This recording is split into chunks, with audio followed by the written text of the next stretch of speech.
Welcome to the Hangry Games Arena, where Kelly Brewster, the author of What's Eating You and host of the Hangry Games, is shaking up the weight loss world. She's providing you with tons of resources and helpful tips to obtain your long-term wellness and weight loss goals once and for all.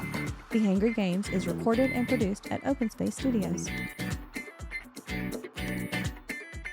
What is up, Hangry Game Nation? I sure hope that you guys have had an awesome week so far. It's been absolutely a great week. The beauty here, living in South Louisiana, is about 2 weeks ago, it was just any old Tuesday for the rest of the country. But for us, it was Mardi Gras, which means I got a much needed day off. I'm not a big party goer, or parade goer, but I did get a much needed day of rest, and I was out on the golf course. So it was a lot of fun. It was a great way to break up the week. I mean, for sure, just an awesome way to break up the week. I am certainly hoping that you have had some opportunities through the course of the last few weeks to just work on your takeaways that we've discussed over the last month or so, and just started to really put some improvements and some strategies in place for your overall wellness and weight loss journey thus far. I truly hope that this has been a benefit and a blessing to you, and certainly want to see you guys, our nation, all succeed. I had a few individuals that have mentioned to me over the course of the last few weeks, they're like, you're talking about these prep for it steps. You're referring to prep for it steps several times in the last few podcasts. Can we know a little bit more about these steps and how they can be so effective in our overall wellness and weight loss journey?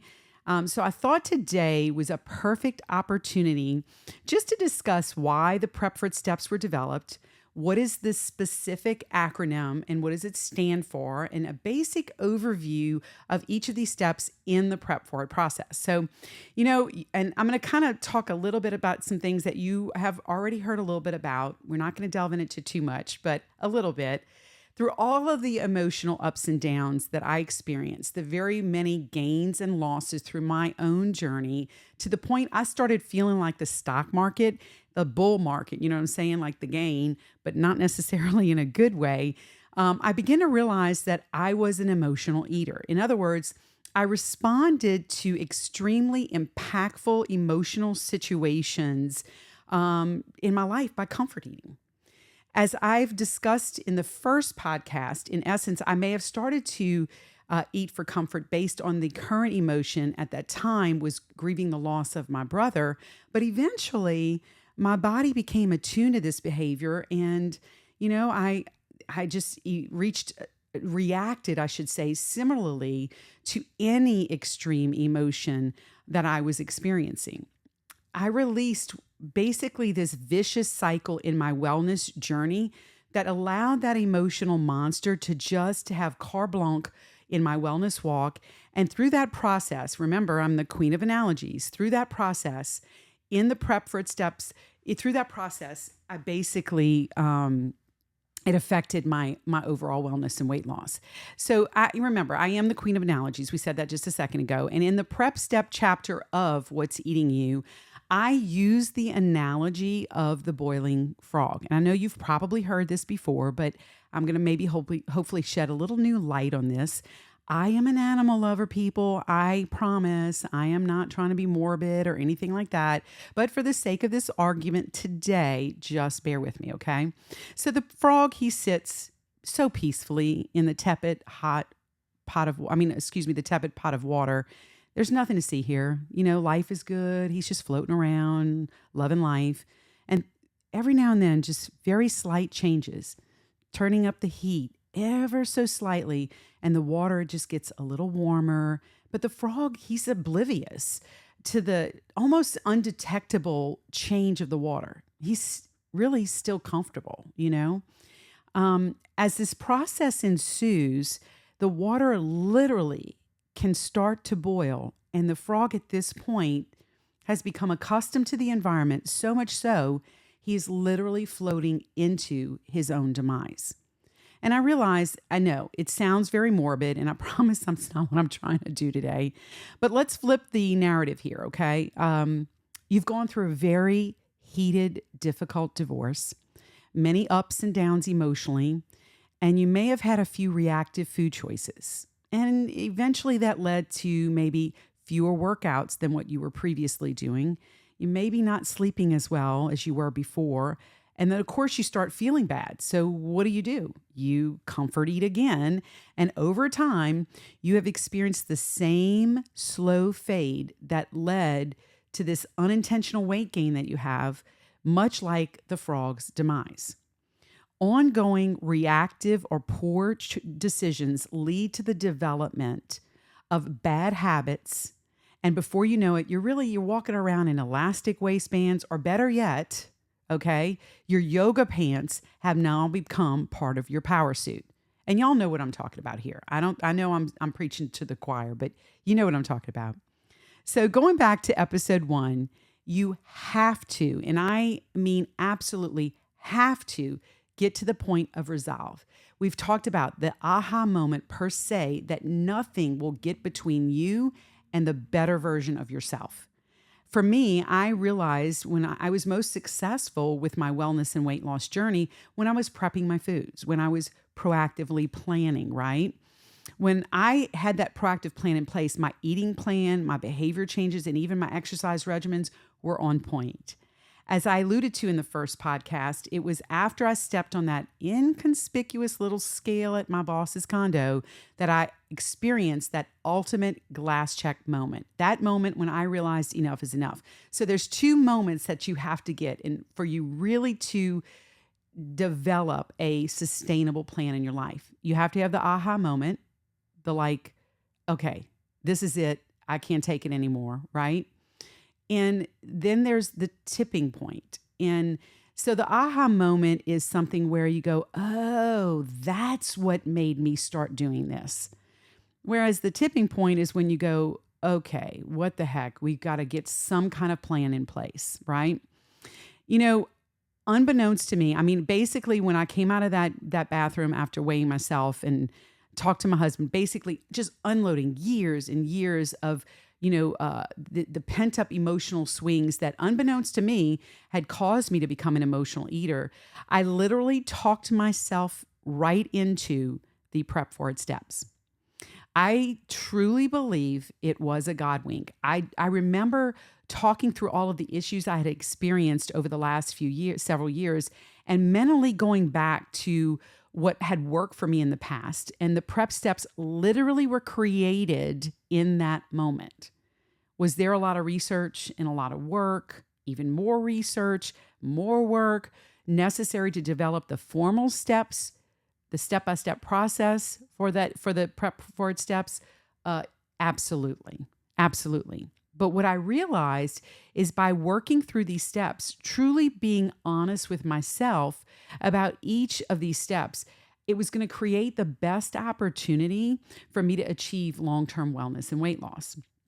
You know, eating healthy and creating successful opportunities for weight loss is contingent on creating an atmosphere for planning and not reacting. I am going to repeat this because this is so profound and so important, and it's such a great thought. I want you to hear it again. I truly want you to understand that eating healthy and creating successful opportunities for weight loss is contingent on creating an atmosphere for planning and not reacting. Sitting down a few days before the next week and planning out your menu. What does my week look like in terms of opportunity to become more active? Is there something fun, like a fun workout I can do or something like that? Maybe it's making your grocery list and planning out the time that you're actually going to be able to prep during the course of the week. All of these proactive steps contribute to your overall success. Food is a function, people. It's plain and simple. And when you can attack that function strategically, your success is going to be far greater. The PrEP steps, PrEP is actually an acronym. It stands for perception, rationalization, excuses. I'm sorry, I had something in my throat. Expectation and preparation. Each of these steps provides a mechanism to work through issues that have created the reactive environment in your life. It's a platform. Think of this analogy with me. Again, another analogy, right? So you and your spouse have decided to buy a little parcel of land and build your dream home. Now, we've done this, okay? Seriously, it is not for the faint at heart.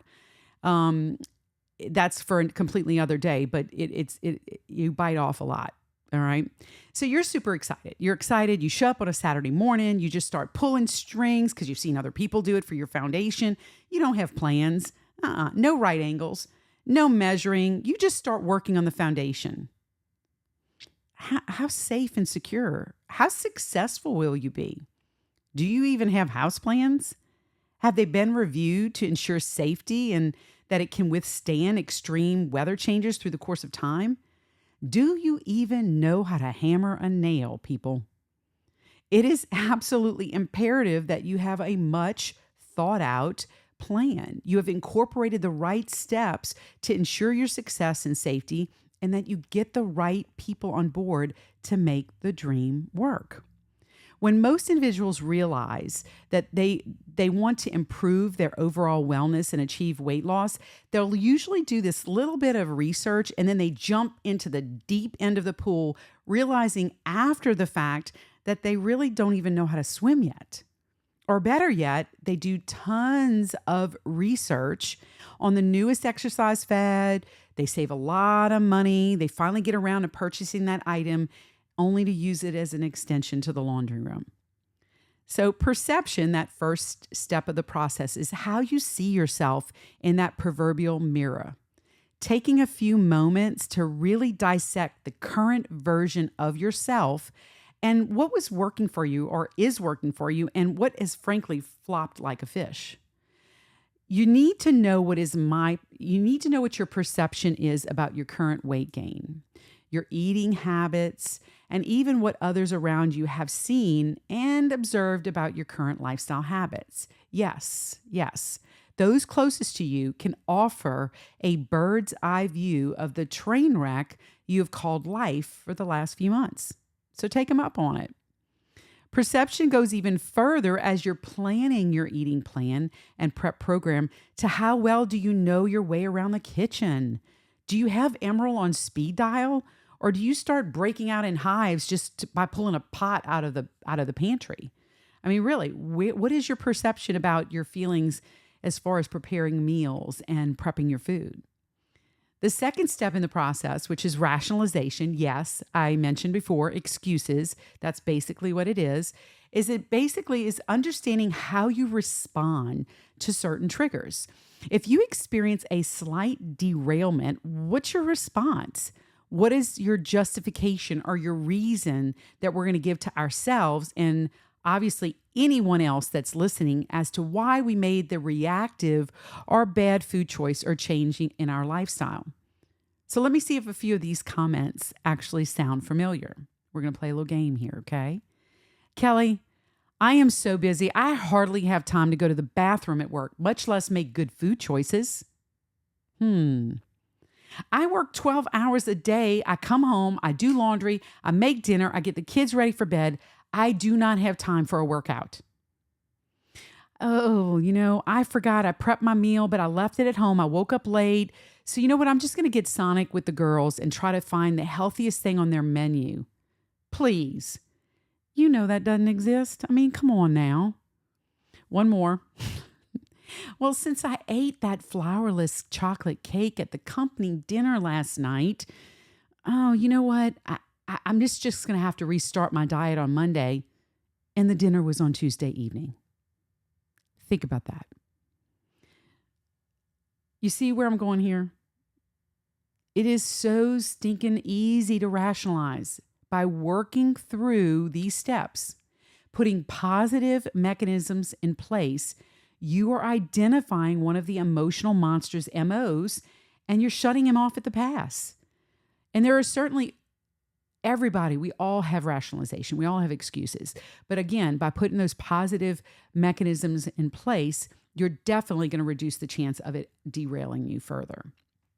So the third letter of the acronym stands for expectation. Now, I touched on this one in particular when we were talking in the weight loss medication podcast just what is a realistic expectation for weight loss based on the product that you might be taking.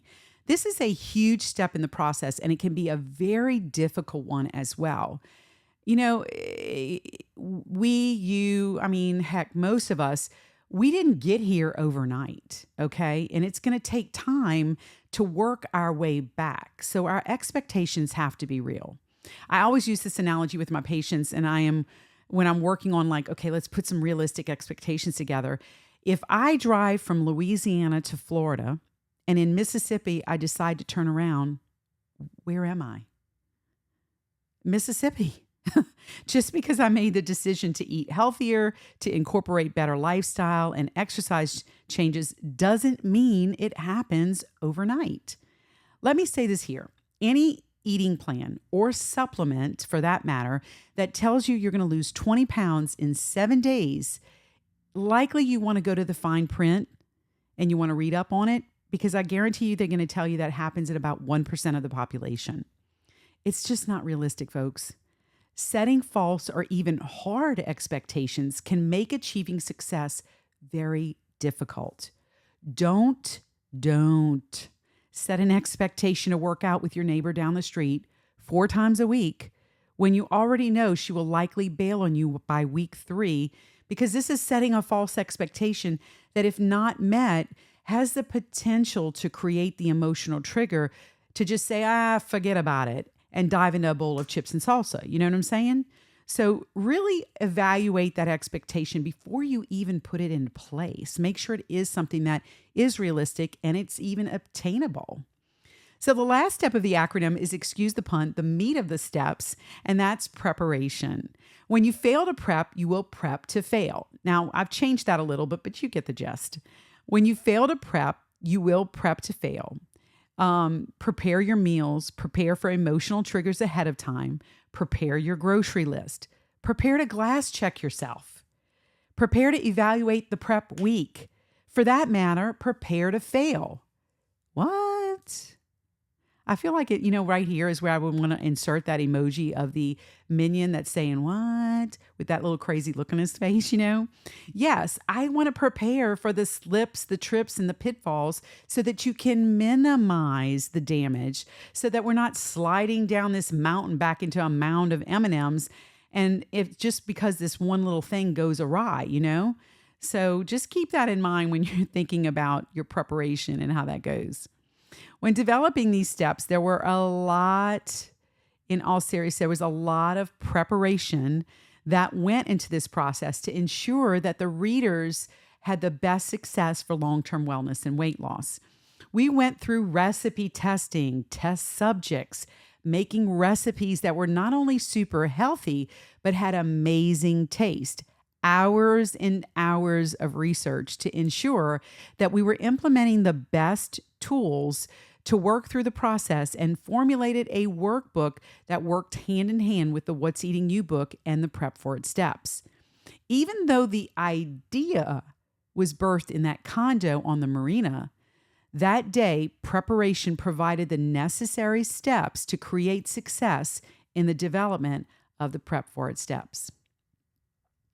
The PREP acronym was meant to provide a means for someone that is just struggling with wellness and weight gain, to finally take control of the emotional roller coaster in their lives, and even just the ups and downs of weight gain and weight loss in their lives, and just truly achieve long-term wellness and weight loss. Remember, this is not a sprint. This is a marathon. And everyone runs their race at their own pace, right? We've talked about that before. Over the next several months, we're going to try to highlight some of these steps and delve maybe a little deeper into the meaning, some of the strategies to implement them into your daily lives as an emotional eater, but even from the perspective of long-term wellness and weight loss. So believe it or not, we're already done for the day. I know this was a quick one, but still fun nonetheless. So of course, yes, we have the takeaways.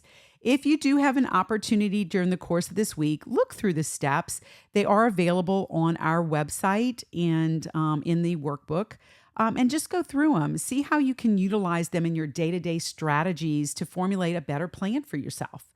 Download that workbook, guys. I mean, we made it for a reason. It can help you to kind of maybe look at some of those potential obstacles that could be standing your way and maybe putting some good plans in place to avoid that. Make sure to check out prepforit.com to get the free resources. Use them, people. Please use them. They're there for a reason. We wanted to make you feel like there's an army that's out there rooting for you, and you can get help along the way however you need it. Now, stay tuned. I am so excited. So next week, we will have our first guest speaker. I am so stinking excited about that. I pray that you have a great week. And don't forget, when you work through this week's takeaways, to keep it simple, sweetie. Don't sweat the small stuff. And only one that can make the change is you. And you start here. I pray you have a great week. I know this was a quick one. I can't wait to talk to you soon. All right. Remember, may the odds always be in your favor.